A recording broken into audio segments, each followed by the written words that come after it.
Right to information law की अगर हम बात करें, आरटीआई एक्ट 2005 में आया था, लेकिन ऐसा नहीं है कि ये जो आरटीआई एक्ट आपको नजर आ रहा है 2005 का, ये 2005 में ही था। इसके इनिशिएटिव 2005 से पहले भी लिए गए थे, लेकिन इनिशिएटिव सक्सेसफुल नहीं होने की वजह से, उसमें कुछ चेंजेस करने की वजह से ये फिर 2005 में एक्ट लेके आए। मुद्दा उठता है कि आरटीआई एक्ट है क्या। सबसे पहला वर्ड इसमें जो नजर आता है वो है राइट। राइट का मतलब होता है अधिकार। जब भी कभी हम किसी भी चैप्टर को स्टार्ट करते हैं तो उसके हमें पहले जो हेडिंग है उसी को समझ लेना चाहिए। तो पहला क्या है, राइट, और राइट की बात करते हैं अधिकार की। अधिकार किसका? इंफॉर्मेशन लेने का। इट मीन्स एक बात तो साफ है कि इंफॉर्मेशन, कौन सी इंफॉर्मेशन चाहिए, किस बात की इंफॉर्मेशन और कहां से इंफॉर्मेशन। तो इट मीन्स पहली तो बात है राइट की। अब ये राइट किसका है? ये राइट सिटीजन का है, ये राइट पर्सन का है, ये राइट ऑर्गेनाइजेशन का है, ये राइट बॉडी ऑफ इंडिविजुअल का है। अधिकार किसका? तो ये अधिकार जो है वो सिटीजन का है। अब जब भी कभी हम अधिकारों की बात करते हैं, सुनना बड़े प्यार से, ध्यान से, बड़े अच्छे तरीके से, जब भी कभी अधिकारों की बात करते हैं तो अधिकार जो वर्ड है, राइट जो वर्ड है, right to equality, right to freedom of speech and expression, right to form association, ये तमाम राइट जो मिलेंगे आपको मिलेंगे कॉन्स्टिट्यूशन ऑफ इंडिया के अंदर। तो इस कानून का जन्म जो हुआ है ना, वो भी भारतीय संविधान के तहत ही हुआ है। इट मीन्स इंडियन कॉन्स्टिट्यूशन के तहत हुआ है। तो सबसे पहली बात सुन लीजिए, राइट। तो राइट जो होगा वो किसका होगा? सिटीजन का। अब राइट किस चीज का? राइट है इंफॉर्मेशन लेने का।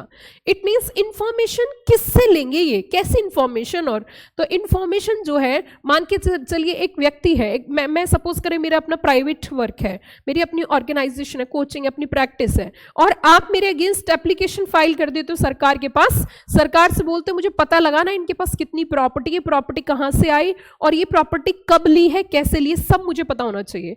इट मीन्स मेरे खिलाफ गवर्नमेंट एक्शन नहीं ले पाएगी। आप मेरे से कोई इंफॉर्मेशन मिल ही नहीं पाएगी आपको मेरे रिगार्डिंग में। Reason is very clear, because मैं क्या हूं? प्राइवेट पर्सन हूं। तो जो इंफॉर्मेशन की बात आएगी यहाँ पे, वो जो इंफॉर्मेशन ली जाएगी वो इंफॉर्मेशन वहां से लोगे जहां आपका अधिकार है। और हमेशा ध्यान रखना, जो सिटीजन है ना, जनता है, जनता का अधिकार है पब्लिक अथॉरिटी के पास। इट मीन्स ये जो इंफॉर्मेशन ली जाएगी, ये ली जाएगी पब्लिक अथॉरिटी से, प्राइवेट पर्सन इसमें कवर नहीं है। पहली बात समझ में आई? ये नहीं कि आप किसी के खिलाफ, जिससे आप जलते हो कि जो सामने वाले अंकल है ना, उनके पास इतना पैसा कहां से आया, रोज नई गाड़ी लाते हैं, उनके खिलाफ आपने आरटीआई लगा दी। पॉसिबिलिटी नहीं है कि आप उनके खिलाफ आरटीआई लगा के इंफॉर्मेशन एसेस कर सको।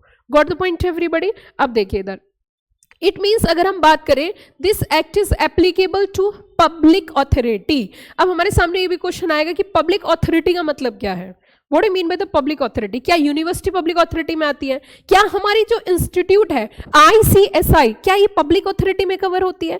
तो इट मीन्स पब्लिक अथॉरिटी की डेफिनेशन क्या है? What do you mean by the public authority? But crux में हम समझ लेते हैं कि RTI act is applicable to the public authority. RTI act जो एप्लीकेबल होता है वो किसके ऊपर होता है? Public authority.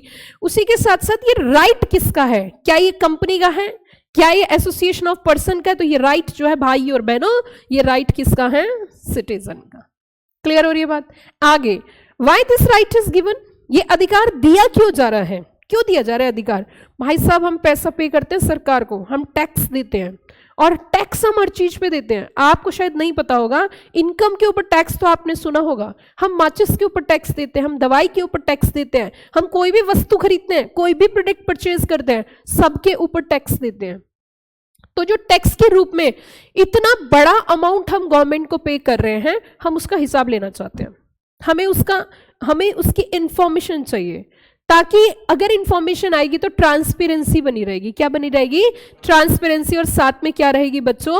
अकाउंटेबिलिटी। तो एक तो ट्रांसपेरेंसी की बात हो रही है और साथ में दूसरी क्या हो रही है? अकाउंटेबिलिटी। अब मुद्दा ये उठता है कि जब भी कभी हम पब्लिक अथॉरिटी से बोलेंगे कि हमें ये इंफॉर्मेशन चाहिए, तो उसका कोई सिस्टम बनाना पड़ेगा, कोई सिस्टम क्रिएट करना पड़ेगा।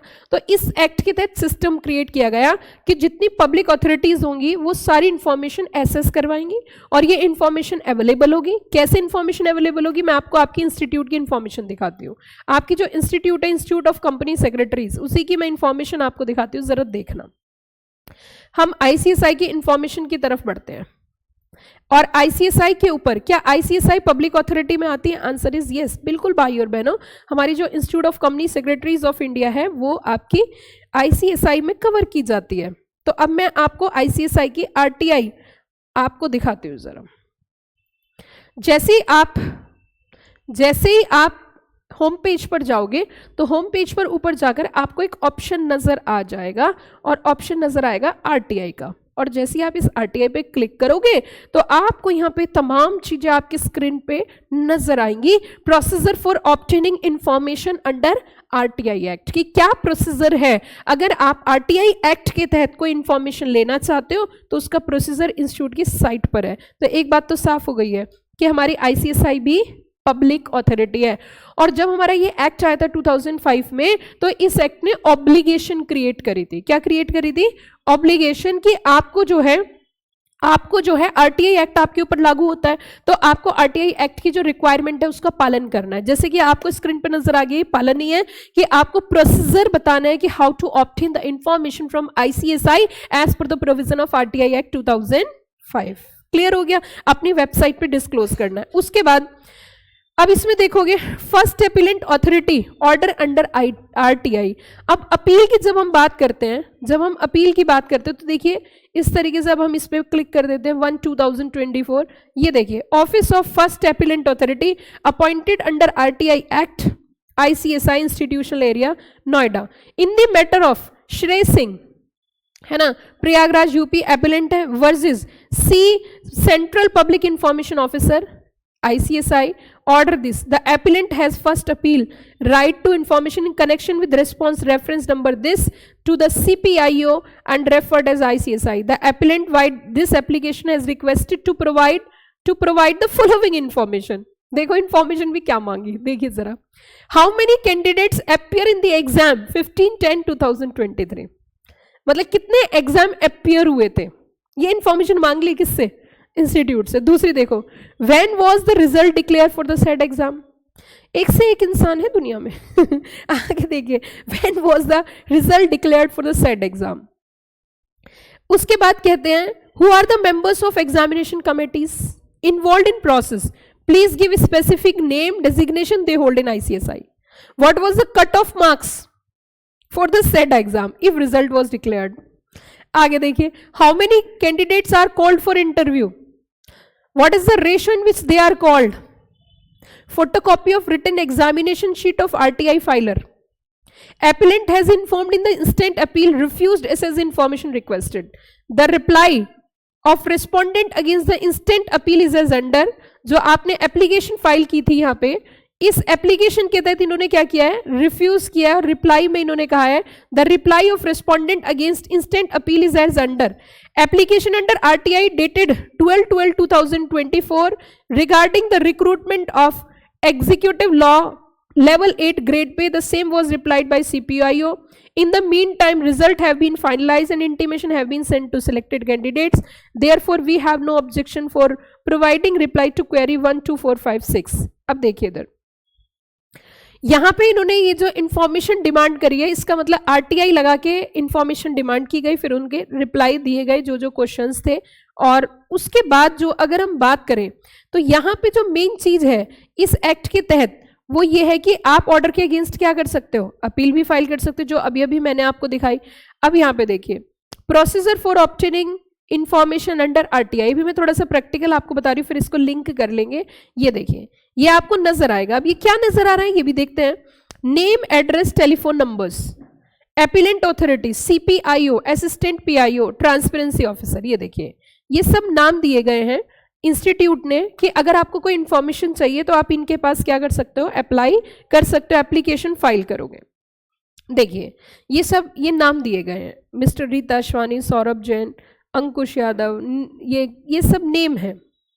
ये देखिए ट्रांसपेरेंसी ऑफिसर ये दिया है, जॉइंट सेक्रेटरी, ये सारी इंफॉर्मेशन दी गई है और डेजिग्नेट किया है। तो देखो अब इन्होंने क्या कहा, प्लीज नो टॉकिंग। अब देखिए procedure for obtaining information under RTI, this is maintaining website on www.ICSI.edu and जो इंटरेस्टेड है वो विजिट कर सकते हैं। और अगर वेबसाइट पे इंफॉर्मेशन अवेलेबल नहीं है, वैसे तो इंफॉर्मेशन वेबसाइट पे ही मिल जाएगी, क्योंकि RTI के तहत कुछ इंफॉर्मेशन तो ऐसी जो आपको वेबसाइट पर ही डिस्क्लोज करनी है, लेकिन अगर वो इंफॉर्मेशन आपको वेबसाइट पर नहीं मिली तो ऐसी स्थिति में आपको क्या करना पड़ेगा? रिक्वेस्ट करनी पड़ेगी। अब रिक्वेस्ट जब आप करोगे through email to the PIO, assistant PIO as per the following procedure. अब procedure for submitting RTI application offline. application fees देख लीजिए, यहाँ पे एप्लीकेशन फीस इतनी ज़्यादा है कि पे ही नहीं कर पाता इंसान, 10 रुपये है, और बाय कैश या DD जो भी है. प्रोसीजर एडिशनल फीस भी जा सकती है. एंड उसके बाद अपील की बात करिए. In case requester who do not receive a decision with in time specified, जो टाइम स्पेसिफाइड था मतलब 30 डेज में अगर इंफॉर्मेशन नहीं मिलती है तो आप फिर उनके अगेंस्ट अपील फाइल कर सकते हो. क्या फाइल कर सकते हो? अपील. ये देखिए ये अपीलेंट ऑथोरिटीज है, मतलब सीधा आप पहले PIO को अप्लाई करोगे, है ना, PIO से एप्लीकेशन रिक्वेस्ट करोगे, हमें इन्फॉर्मेशन चाहिए. सबसे पहले तो वेबसाइट पे जाना है. अगर वेबसाइट पे इन्फॉर्मेशन नहीं मिलती तो आप रिक्वेस्ट करोगे PIO को. अगर 30 डेज में PIO आपको इन्फॉर्मेशन नहीं देता तो आप इनके पास क्या कर सकते हो? अपील फाइल कर सकते हो against the order of PIO. It means अगर आप देखो यहाँ पे ये तो प्रोसीजर दिया है, इसके बाद RTI एक्ट के तहत एक मैनुअल मेंटेन करना था कि आपको अपनी साइट पे कुछ इंफॉर्मेशन मेंटेन करनी है ताकि उससे ट्रांसपेरेंसी मेंटेन हो और अकाउंटेबिलिटी रहे. ये सिर्फ हमारी ICSI को नहीं, ये सिर्फ हमारी ICSI को नहीं, जो भी पब्लिक अथॉरिटी कवर होती है उन सबको यही करना है. तो देखो RTI मैनुअल आपको स्क्रीन पर नजर आ जाएगा. ये देखिए एलोकेशन ऑफ वर्क है, नाम है, कॉर्पोरेट लॉ कौन है, फ्यूचरिस्टिक बोर्ड्स कौन है, allocation of work, professional research, training, placement cell, human resources, ये सारी इंफॉर्मेशन आपको लगभग यहाँ पे नजर आ जाएगी. और परचेज स्टोर्स, सब कुछ यहाँ आपको नजर आएगा. इसके बाद भी आप संतुष्ट नहीं हो तो फिर आप रिक्वेस्ट करते हो. ठीक है, ऑलमोस्ट कोशिश की जाती है कि यहाँ पे लगभग सारी इंफॉर्मेशन आपको, यहाँ पे इवन नाम भी आएंगे, देखो कमेटीज भी आएंगी, कमेटीज के मेंबर कौन कौन है. ठीक है, कमेटीज के कौन कौन मेंबर्स हैं वो भी आएगा. फाइनेंस कमेटी, एग्जामिनेशन कमेटी के नाम भी आपको नजर आ रहे होंगे, और corporate law governance committee, professional development committee, training, practicing company secretaries, right. और IT की कमेटीज कौन कौन है ये देखिए, PMQ committees, placement committees, ICSI CGRT committee, ये सब आपको नजर आ जाएंगे. इनके नाम भी हैं, ये मेंबर्स हैं और अलग अलग कमेटीज में इनके नाम दिए गए हैं. फिर उसके बाद आपको देखो पता चल जाएगा कि हमारे जो रीजनल काउंसिल्स हैं उनके चेयरमैन, वाइस चेयरमैन और उसके बाद सेक्रेटरी, है ना, वो सारी ट्रेजरार्स कौन है, ये सारी इंफॉर्मेशन आपको विजिबल होगी और आप इजीली उन्हें क्या कर सकते हो, देख सकते हो. क्लियर होगी बात मेरी. कंपोजिशन ऑफ रीजनल काउंसिल्स भी यहाँ पे नजर आया है.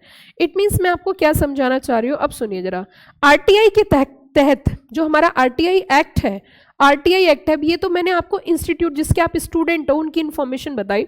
अगर हम बात करें बच्चों, जो हमारा RTI एक्ट है इसके अंदर हमें पढ़ना क्या है, क्योंकि देखिए पूरा एक्ट तो आपके यहाँ पे दिया नहीं है. आपके यहाँ पे जो कंप्लीट एक्ट इसलिए नहीं दिया क्योंकि आपको JIGL में एक एक्ट नहीं पढ़ने, 18 एक्ट्स पढ़ने हैं, तो एंटायर एक्ट तो दिया नहीं है, तो कुछ कुछ प्रोविजंस इसमें दिए हैं. लेकिन मैं फिर दोबारा से इस चैप्टर को वापस लेके चल रही हूँ. सबसे पहली बात करेंगे राइट की, दूसरी बात करेंगे इंफॉर्मेशन की. तो जो राइट किसका है, सिटीजन का है. इंफॉर्मेशन किससे लेनी है, पब्लिक अथॉरिटी से लेनी है. पब्लिक अथॉरिटी किस किस को बोला जाएगा वो अभी हम पढ़ेंगे डेफिनेशन में. दूसरी बात, इंफॉर्मेशन जो भी पब्लिक अथॉरिटी पे RTI एक्ट एप्लीकेबल होता है उनको एक तो इंफॉर्मेशन अपनी वेबसाइट पे ही डिस्क्लोज कर देनी है. इसके बावजूद अगर आपको इंफॉर्मेशन नहीं मिल पाती है तो आप उन्हीं की अथॉरिटी के PIO को क्या कर सकते हो, अप्लाई और रिक्वेस्ट करोगे. वो इंफॉर्मेशन नहीं दे रहे हैं तो वो ये बताएंगे कि आपको अपील कहाँ करनी है, किसके पास करनी है, कितने दिन में. एपिलेंट ऑथोरिटीज आपको डिस्क्लोज करनी है, वहां अपील करोगे. क्लियर होगी मेरी बात. अब देखो इधर, यहाँ पे अब इस चैप्टर को हम स्टार्ट कर रहे हैं. RTI act 2005 enacted to provide practical regime of right to information to the citizen. और इसके साथ तहत क्या ली जाती है, इंफॉर्मेशन. इंफॉर्मेशन किससे लेते हैं, क्यों ली जाती है, to promote transparency and accountability in the working of public authority, the constitution of CIC, SIC and for matters connected therewith. Act is applicable to किसके ऊपर एक्ट एप्लीकेबल होते जरा बताना, पब्लिक अथॉरिटी. एंड उसी के साथ राइट अवेलेबल किसके पास है, ये right available to the citizen. Why this right is given, transparency and साथ में क्या बोला, अकाउंटेबिलिटी. कॉन्स्टिट्यूशन किसका हो रहा है, CIC एंड SIC. अब आगे देखिए, अब हम थोड़ा सा आगे बढ़ेंगे और यहाँ पे हम जो है थोड़ा सा इस चैप्टर के बारे में और समझेंगे. RTI Act 2005 was enacted to provide setting out the order to promote transparency, accountability in the working of every public authority, practical regime to RTI for citizen to secure access under control of public authority, और इसमें constitution किसका किया गया है, CIC as well as SIC, CIC और SIC central level पे और state level पे। अब हम आगे बढ़ते हैं। What is RTI act?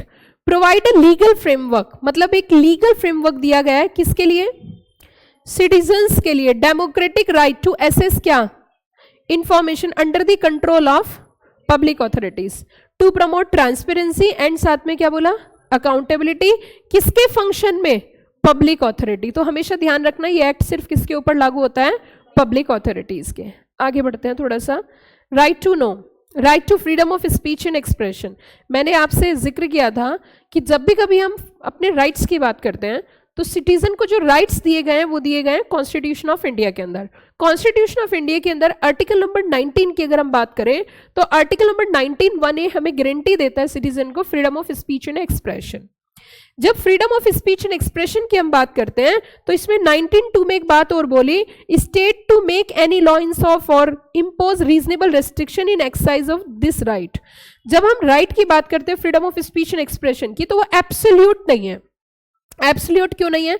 उसके ऊपर कुछ रिस्ट्रिक्शंस लगा रखी है। जब आप कॉन्स्टिट्यूशन पढ़े हो या पढ़ोगे तो उसमें बोला जाता है कि सब्जेक्ट टू सम कंडीशन, जैसे कि आपको ध्यान रखना है रिस्ट्रिक्शन क्या, sovereignty and integrity of country, है ना। आप किसी के जो जब भी स्पीच की डेफर्मेशन नहीं होगा, है ना, उसी के साथ साथ आप लोगों में दंगे नहीं फैलवाओगे। तो ऐसे ऐसे करके बहुत सारे पॉइंट्स जो रिस्ट्रिक्ट कर रखे हैं। तो उसमें कहा इन्होंने कि यहाँ पे जो है स्टेट के पास पावर है, कोई लॉ बना सकती है, इम्पोज क्या इम्पोज करेगी उसके ऊपर, रीजनेबल रेस्ट्रिक्शंस।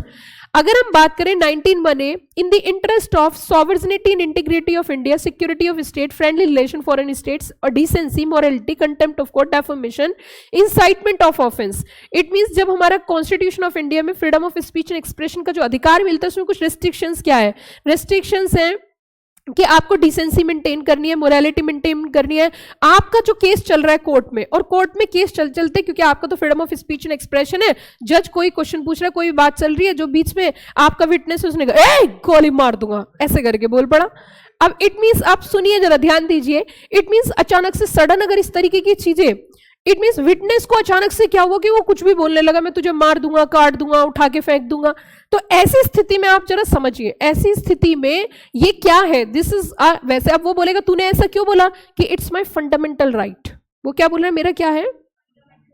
तो फंडामेंटल राइट के साथ आपको कुछ रिस्ट्रिक्शंस भी पता होनी चाहिए। रिस्ट्रिक्शन क्या कहती है कि आप कंटेम्प्ट ऑफ कोर्ट नहीं करोगे। कोर्ट में जज क्या बोलता है, मर्यादाओं में रहे, कोर्ट की मर्यादाओं का उल्लंघन ना करें। आपने सुना भी होगा, आपने देखा होगा, जब भी कभी कोर्ट में कोई कार्रवाई होती है तो ये बोलते हैं point to be noted my Lord. सुना है आपने, कोर्ट में ना सबसे बढ़िया तरीका जो होता है ना कोर्ट में केस डील करने का, आपको बोलना बहुत अच्छा आना चाहिए। कुछ लोग देखा आपने कैसे बोलते हैं, जनरली जिसका भी कम्युनिकेशन का काम है उसको बोलना बहुत अच्छा आना चाहिए। आपने देखा होगा हमारे देश के प्रधानमंत्री थे डॉक्टर मनमोहन सिंह, जो हमारे देश के हमारे बीच में नहीं रहे, एक्स प्राइम मिनिस्टर थे। आपने देखा था कि उनका बोलने का जो कम्युनिकेशन था ना उतना अच्छा नहीं था। जो बोलते थे वो बहुत धीरे धीरे बोलते थे, है ना, हाँ, बोलते ही नहीं थे एक तरीके से, उनका नेचर नहीं था, मतलब बहुत रिजर्व नेचर के पर्सन थे। मोदी जी कितने माहिर है बोलने में। भाई और बहनों, हमने आपसे जो वादा किया, आप देखो कितने मजे से बोलते हैं वो, हाँ। उसी के साथ आपने देखा होगा अटल बिहारी वाजपेयी जी, ऐसा लगता था गाड़ी चली फिर रुक गई। फिर उसके बाद, लेकिन वो साथ में जो है कवि भी थे, अटल बिहारी वाजपेयी जी कवि भी थे। स्मृति ईरानी को बोलते हुए देखिए आप, स्मृति ईरानी, ऐसा लगता है बस वो बोलती ही रहे, है ना। इसी के साथ सुषमा स्वराज, अगर आपने सुना हो, सुषमा स्वराज को अगर आपने सुना हो, वो भी अब हमारे बीच में नहीं है, बहुत ही अच्छा बोलती थी। इट मीन्स क्या होता है कई बार कि आपकी जब जज की जो कार्रवाई होती है, जो कोर्ट की प्रोसीडिंग्स होती है, तो कोर्ट की प्रोसीडिंग्स में भी प्रोसीडिंग इतनी अच्छी होनी चाहिए कि कोर्ट आपकी बात सुने। आप बोलो my Lord this point is noted that, जज बोलेगा भाग जाए यहाँ से, नींद आ रही है। और अगर बोले point to be noted my Lord, ये भी एक तरीका है, अब तो माय लॉर्ड को पॉइंट नोट करना ही पड़ेगा। इट मीन्स सिंपल सी बात है कि कम्युनिकेशन स्किल अच्छी होनी चाहिए। अब यहाँ पे सुनिए, ध्यान दीजिए, कंटेम्प्ट ऑफ कोर्ट। अब देखो, अब ये मेरा फ्रीडम, मेरा राइट है, क्योंकि मैं सिटीजन, इंडिया की सिटीजन हूं, मेरा अधिकार है। भाई और बहनों, इन्होंने जो हमारे साथ किया वो बहुत गलत था। और ये जो हमारे साथ कर रहे हैं ये बहुत गलत है। भले ही हम माइनॉरिटी में हैं, भले ही हम अल्पसंख्या हैं, लेकिन अब खून का बदला खून और चाटे का बदला। ये भाषण किस तरीके का है जरा प्लीज आप इसे अदरवाइज ना ले, मैं सिर्फ बच्चों को समझा रही हूं। इट मीन्स आप ये बताइए, ये जो भाषण दिया जा रहा है, भाई साहब एक ही बार जीवन मिला है, जो करना एक ही बार, जीना एक ही बार, मरना है, और हम अपना बदला लेकर रहेंगे। इट मीन्स अगर ऐसी बातें चल रही हैं, आप ये बताइए भाषण कैसा है, बस मुझे ये बताइए। क्या इससे, सुनिए, incitement of an offence, please try to understand the point. Incitement of an offence, आप किसी को ऑफेंस के लिए उकसा रहे हो, ऐसे freedom of speech and expression में नहीं आता, इसके ऊपर रेस्ट्रिक्शन है। ये आपका एब्सोल्यूट राइट नहीं है, ये नहीं है भगवान ने अगर जबान दी है तो चप चप चप चप कुछ भी बोलोगे। इसके ऊपर इन्होंने कहा है कि इसकी क्या है, रेस्ट्रिक्शंस हैं। और रेस्ट्रिक्शन में पहली रेस्ट्रिक्शन क्या कह रहा है, ये इंसाइटमेंट ऑफ ऑफेंस। आप ऐसी स्पीच नहीं दोगे जिससे लोगों के बीच में दंगे फैले। आपको राइट है बोलने का, तो इसका मतलब ये नहीं बोलोगे कि भैया वो जो अंकल है ना उन्होंने तो 3 शादी कर ली है। इसका मतलब अगर आप ऐसी अफवाहें उड़ाते हो तो this is a deformation, this is a attack on the reputation of a person. कोई अच्छा खासा पढ़ा लिखा आदमी कहते हैं 10वीं फेल है तो अफवाह उड़ा दी, attack on the reputation of a person. आप समझ रहे हो, this is attack on the reputation of a person, तो ये डेफोमेशन है। और डेफोमेशन में केस भी हो जाता है, हमारे देश के अंदर डेफोमेशन में केस भी फाइल किया जाता है। लेकिन कुछ लोगों को भाई सब मजा आता है कि डेफोमेशन में किसी का आनंद का ना तरीका अलग है। हर व्यक्ति का आनंद होने का, आनंदित रहने का, एंजॉय करने का अलग तरीका है। जैसे बढ़ना तो सब आगे चाहते हैं, सब ये चाहते हैं कि कोई भी किसी को आगे बढ़ता हुआ नहीं देखे। What do mean by the competitor? मैं नहीं मानती कॉम्पिटिटर कोई चीज होती है, मुझे नहीं लगता कॉम्पिटिटर कोई चीज है। सबसे मेन चीज है कि सब कॉम्पिटिशन वहां होता है जहां कोई कॉम्पिटिशन समझे, जहां कोई कॉम्पिटिशन ने समझे वहां क्या कॉम्पिटिशन होगा। देखिए कई बार हम ना अपना काम जो चुनते हैं ना वो अपनी इच्छा से चुनते हैं। आप मेरी बात सुनना जरा ध्यान से, जो भी हम काम चुनते हैं ना अपनी इच्छा से चुनते हैं, लेकिन किसी को काम जबरदस्ती दिया जाता है। जैसे अगर मैं अपनी बात करूं, I am a teacher by interest not by default, क्योंकि मैंने बड़ी यंग एज से स्टार्ट कर दिया था। तो मुझे किसी ने बोला नहीं कि तुम्हें टीचिंग करनी है, क्योंकि मुझे अच्छा लगता है इसलिए मैं टीचिंग करती हूँ। अब इसमें मेरा कोई कॉम्पिटिटर कैसे हो सकता है? हो ही नहीं सकता, मैं मान ही नहीं सकती, क्योंकि मैं मानती हूँ कि मेरे से ऊपर कोई है ही नहीं, तो कॉम्पिटिशन कहां से आएगा? सिंपल सी मैं मानती हूँ ना कि कोई है नहीं तो नहीं है। और अगर कोई है तो बहुत अच्छी बात है ना, क्योंकि वो हार्डवर्क कर रहा है तो वो अच्छा है। जो भी मेहनत करेगा वो ही आगे बढ़ेगा, इसमें जलने वाली, ईर्ष्या वाली कोई बात है ही नहीं। तो जलने से कुछ होता नहीं भाई, अपनी बॉडी इफेक्ट होती है। यहाँ लंबा जीवन जीना है, अच्छा जीवन जीना है तो फिट है तो हिट है, वरना कुछ भी नहीं है। तो इसका मतलब सिंपल सी बात है कि हम किसी से ईर्ष्या पैदा क्यों करें? क्योंकि जब हम किसी से जलन पैदा करते हैं ना तो हमारी बॉडी इफेक्ट होती है। भाई शरीर बड़ी मुश्किल से मिलता है, हम ईर्ष्या नहीं रखेंगे। हमारे लिए तो सभी भाई भाई हैं, जो जितना हार्डवर्क करेगा उतना आगे बढ़ेगा। समझ लो मेरी बात मैं क्या कहना चाह रही हूँ। अब यहाँ पे सुनो, यहाँ इन्होंने कहा citizen has a right to receive information. Citizen का अगले राइट की बात सुनिए, citizen has a right to receive information. That right is derived from, कहां से आया? Article number 19(1)(a। अब मेरी बात सुनो, यहां पे इन्होंने कहा था कि बोलने जो है, right to freedom of speech के साथ साथ आप दूसरों से इंफॉर्मेशन लेने का भी अधिकार रखते हो। जब हमने राइट की बात करी थी तो मैंने आपको पहले ही बोला था कि कॉन्स्टिट्यूशन ऑफ इंडिया में हमारे राइट्स दिए गए हैं, और ये राइट स्पेशली किसको दिया है? सिटीजन को। कभी भी आपने कहा कि कंपनी का right to freedom of speech and expression है कि जी एक्स लिमिटेड है वो कुछ कहना चाहती है, आपने सुना कभी? नहीं ना। तो इसका मतलब साफ है कि this right is not available to a corporations, this right is not available to a person, this right is especially available to a citizen। Clear होगी बात? आगे देखिए, आगे कहते हैं right to freedom of speech and expression carry with the right to propagate circulate one's view and opinion subject to reasonable restriction. Pre requirement of enjoying this right is knowledge and साथ में क्या बोला? Information. Information add something new to our awareness and remove vagueness of our ideas. अब देखिए, अब picture में आए 2005 RTI act 2005, और यहां पे जो मोस्ट सिग्निफिकेंट, ये एक सबसे बड़ा माइलस्टोन था। सबसे बड़ी बात, ये एक बड़ा मुश्किल काम था। मुश्किल काम कैसे था कि जो एक्ट बना रहे हैं उन्हीं के खिलाफ एक्ट है। सुनिए मेरी बात, में क्या कहना चाह रही हूं। जो एक्ट कॉन्स्टिट्यूट कर रहे हैं, हमारे जो कानून बनाते हैं लेजिस्लेचर है, और उन्हीं के खिलाफ है, क्योंकि उनके अगेंस्ट आप क्या करोगे, केस फाइल करके आप एप्लीकेशन फाइल करके इंफॉर्मेशन क्या कर सकते हो, रिसीव। तो ये बड़ा मुश्किल काम था। अब देखिए इसकी कुछ फीचर्स समझते हैं। Act applicable to all over India, extend to all over India. Definite day, अब अगली बात सुनना प्लीज, नो टॉकिंग। आगे देखिए, ध्यान दीजिए प्लीज, इसमें क्या, it provides a very definite day for its commencement. मतलब अभी मैंने आपको एग्जाम्पल के रूप में आईसीएसआई की साइट दिखाई थी। आईसीएसआई की साइट पे जब हम गए थे तो उन्होंने आरटीआई का प्रोसीजर, आरटीआई के तहत कुछ इंफॉर्मेशन अवेलेबल करा रखी थी। इन्होंने कहा था 120 दिन का समय है पब्लिक अथॉरिटीज के ऊपर। जो पब्लिक अथॉरिटीज है उनके पास 120 दिन का टाइम है मैक्सिमम। 120 डेज के अंदर अंदर उनको क्या करना है, इस एक्ट की एप्लीकेबिलिटी करनी है और ये एक्ट लागू हो जाएगा आपके ऊपर। तो आपको रिक्वायरमेंट को क्या करना है पूरा। कितने दिन में टाइम था जरा बताना, 120 days. It shall apply to किसके ऊपर, public authorities. All citizen have a right to information subject to provision of the act. इसका मतलब क्या, वो what do you mean by the subject to the provision of the act. इसका मतलब क्या है, subject to provision of this act. Subject to provision of this act ये कह रहा है कि वैसे तो इस एक्ट ने आपको अधिकार दिया है कि आप इंफॉर्मेशन ले सकते हो, लेकिन subject to provision of the act, act के प्रोविजन के तहत। अगर एक्ट ने कुछ इंफॉर्मेशन देने से इनकार किया है तो आप वो इंफॉर्मेशन नहीं ले सकते। अगर कुछ इंफॉर्मेशन को एग्जेम्प्ट किया तो वो इंफॉर्मेशन आप नहीं ले सकते। तो इसीलिए इन्होंने क्या बोला, subject to provision of the act. The public information officers, assistant PIO will be responsible to deal with the request for information and also assist person seeking information.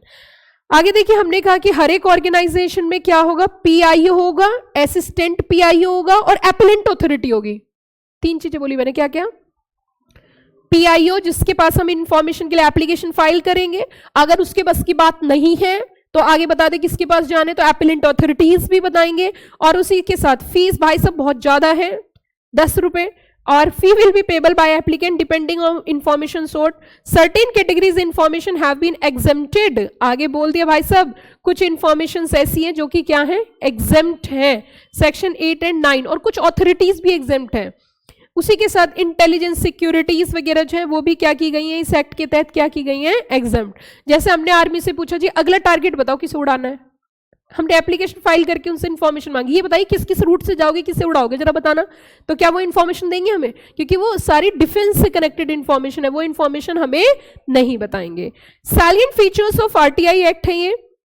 आगे देखिए, अब मैंने इसका एक क्रक्स बनाया, टाइम एप्लीकेबिलिटी कितने दिन है जरा बताना, 120 डेज। एप्लीकेबल किसके ऊपर है, पब्लिक अथॉरिटीज। राइट अवेलेबल किसका है, citizen of India. Certain informations क्या है, एग्जेम्प्टेड है, और सर्टेन अथॉरिटीज भी क्या है, एग्जेम्प्टेड है। क्या इतनी बात समझ में आ गई, कोई दिक्कत यहां तक। चैप्टर का फ्रेमवर्क तैयार करना है, चैप्टर रटना नहीं है, चैप्टर समझना है, क्योंकि इतने सारे एक्ट रटे नहीं जा सकते, समझे जा सकते हैं। आगे हमने कहा what is the objective of act, to promote transparency and maintain accountability. And ये सब कैसे होगा, इंफॉर्मेशन प्रोवाइड करके। डेफिनेशन, अब हमने कहा पहले भाई साहब ये बताओ ये पब्लिक अथॉरिटीज क्या क्या होती हैं, पब्लिक अथॉरिटी में कवर क्या क्या है। तो पब्लिक अथॉरिटी में अगर कोई भी किसके तहत बनी है, बाय और अंडर द कॉन्स्टिट्यूशन, लो भैया जी लो, by any other law made by parliament, statutory corporations, please no talking, please keep quiet, statutory corporations. आगे by any other law made by state legislature, अगर स्टेट लेजिस्लेचर ने कोई act बना के कॉन्स्टिट्यूशन किया है, या फिर notification through the appropriate government. If you are concerning about the ICSI, ICSI कैसे बनी है, by passing a separate act passed by parliament, this is a statutory corporation, so it also cover in the public authorities. Clear, या all clear, यहां तक chapter clear हो गया। आगे चलते हैं, रिकॉर्ड। हमने कहा ये बताइए रिकॉर्ड के अंदर क्या क्या आएंगे, अब कुछ डेफिनेशंस देख लेते हैं। रिकॉर्ड है, इंफॉर्मेशन है, राइट टू इंफॉर्मेशन है। इट मीन्स, हमने कहा इंफॉर्मेशन का मतलब क्या, तो इंफॉर्मेशन की definition the, means material in the form including records, documents, memos, email, opinions, advises, press release, circular, log books, contract जो भी साइन किए हैं वो, रिपोर्ट्स, पेपर्स, सैंपल, मॉडल, ये तमाम चीजें। और इन्होंने कहा अगर इलेक्ट्रॉनिक फॉर्म में मेंटेन कर रखी है ना तो वो भी आपको बतानी पड़ेगी। फिर उसके बाद आगे देखिए, ये आपके एग्जाम का क्वेश्चन भी रहा है, आपके एग्जाम में क्वेश्चन भी पूछा गया है। What is the obligation of public authority, मतलब पब्लिक अथॉरिटी की क्या क्या ऑब्लिगेशंस रहेंगी। तो देखिए, state any 4 obligation of public authority prescribe under section 4(1)(b) of RTI act. तो देखो, सबसे पहली चीज, every public authority under the act has been entrusted with a duty to maintain what? Records and publish manuals। अभी जब हम अब ICSI की तरफ गए थे तो देखिए ये क्या था, ये देखिए ये मैनुअल मेंटेन कर रखा है RTI एक्ट के तहत, किसने? ICSI ने। तो वही चीज बोल रहा है कि every public authority under this act maintain क्या? रिकॉर्ड्स एंड पब्लिश क्या? मैनुअल्स, साथ में उसके क्या? Rules, regulations, instructions etcetera in its possession. आगे कहता है कि every public authority has to publish how many days? Within 120 days of the enactment of this act. मतलब जैसे ही आपका ये एक्ट आया पिक्चर में, उसके 120 डेज के अंदर अंदर आपको क्या करना है? पब्लिश करनी है। क्या? 120 days enactment of this act, particulars of its organisation, साथ में क्या? Functions, duties, power and duties of officers, procedure क्या रहता है, नॉर्म्स क्या रहते हैं, रूल्स एंड रेगुलेशन। इसका जीता जागता एग्जाम्पल आपको दिखाती हूं मैं।